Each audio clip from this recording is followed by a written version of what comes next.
I want to get into something that Tyler had said in an interview that I thought was really dope. Create like a child and just edit like a scientist. Like that right there, I think has solved so many things for like. When he says to create like a child, what he really means is pure play, no judgment. Kids don't overthink. You ever see a kid create? They just scribble. They write on walls. They throw things. They go outside. They take sticks, rub them together, do whatever. They do some wild stuff. They don't even care. They're just creating. They're not judging themselves. They just do. And it's fun. It's really fun. You watch kids play. They can make fun out of anything. It's because they're creating with no judgment. No one's telling them what you're doing is cool or what you're doing is not cool or you should do this. If you do this, then it'll be way better. No one's judging them. They just create. It's in their natural state. They try wild stuff. They make messes.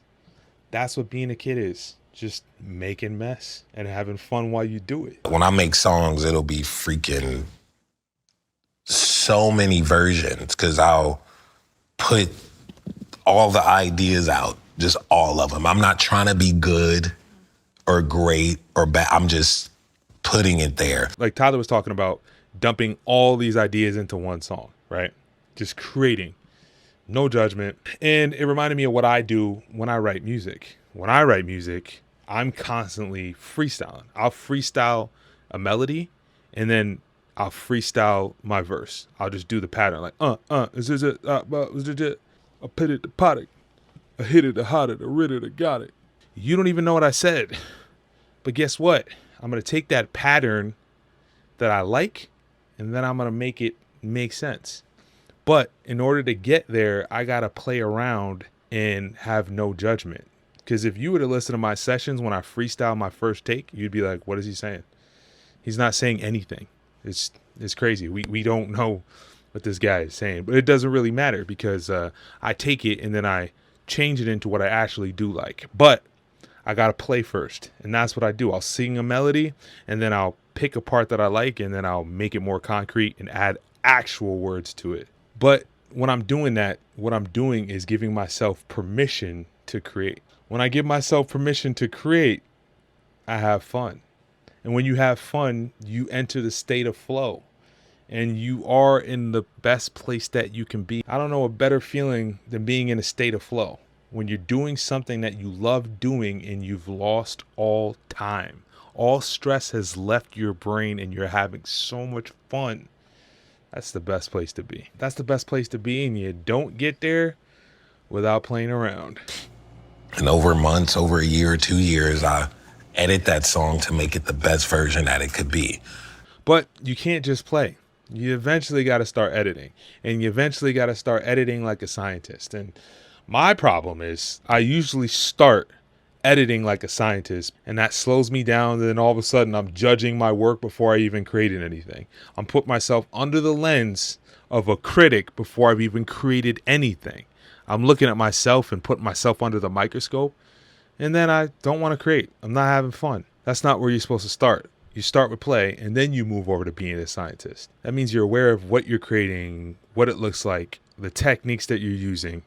And then you start to be like, oh, okay, I understand where this sits. And you start organizing things and moving things around so they make sense and they seem a lot more intentional than when you were just playing and scribbling and making messes. And when you're in scientist mode, you test, you observe, you adjust. That's when you start judging yourself and you start going, well, what did I make?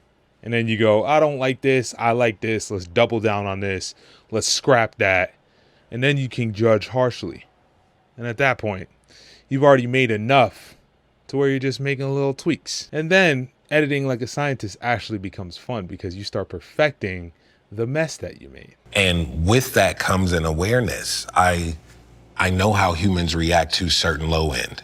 I know how humans react to certain vernacular. I know how music. I got to know the zeitgeist of what's going on right now. And it's not to emulate. It's not to be parallel to it. It's just to know what the hive mind overall is thinking. It's not a bad thing. It's that awareness that separates the amateurs and the pros. Being aware of what you're creating, not just creating a mess for the sake of creating a mess because you just want to be an artist, you want to be creative, and you don't want anyone to hold you back. Forget all that. Be aware of what you create. That's what makes you great. But the awareness level, creating like a child and also editing like a scientist, which just means like knowing facts, knowing this and that, I think definitely will help a lot of those things. But here's the T. You got to balance things. You can't just be the child, because if you're just a child and you just create like a kid, then it's just straight chaos. And if you edit like a scientist, then it's just paralysis of analysis. You can't move because you're already judging yourself too harshly before you even made a sketch. And then the greatness happens when you give yourself the freedom and then later you add the structure. It's like for me, I'll take a brain dump.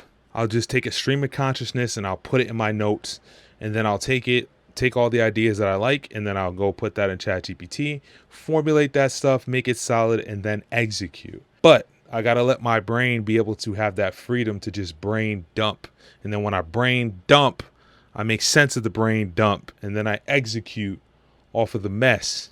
But now I got structure. That's how I do. Yeah, but you can also apply this to life, relationships, business. Experiment freely, and then you refine. Basically, we're all just testing. It's kind of like that A$AP Rocky album, testing. He started testing all these experimental sounds. That's all it was just testing. And that's what we do. The thing is, you must do. When you allow yourself to be a child, you do. And then you can make sense of it. And then execute and be a perfectionist. This is how you allow yourself to be a perfectionist. You create like a kid, and then you edit like a madman. That's how it works. You want to be a perfectionist? You got to let yourself be a child first. Let the child come in the room first. You create like the child, and the child leaves. And then you invite the mad scientist in and go, yo, destroy what that little kid just made. And then that's how you have fun, but also get things done that you actually like. Let me tell you what the real tea is. Don't kill the spark, but also don't settle for sloppy. A lot of people like to be sloppy. They don't like to edit their stuff. That's a little chaotic. Don't be like those people either. You know what I mean? Edit your stuff, but only after you've played. To summarize this entire video, create wild, edit wise. That's how you build something timeless, something that's fun, but something you also respect. Ask yourself, where do you need to loosen up like a child? And where do you need to tighten up and refine like a scientist? Leave that in the comments. Goldie, out.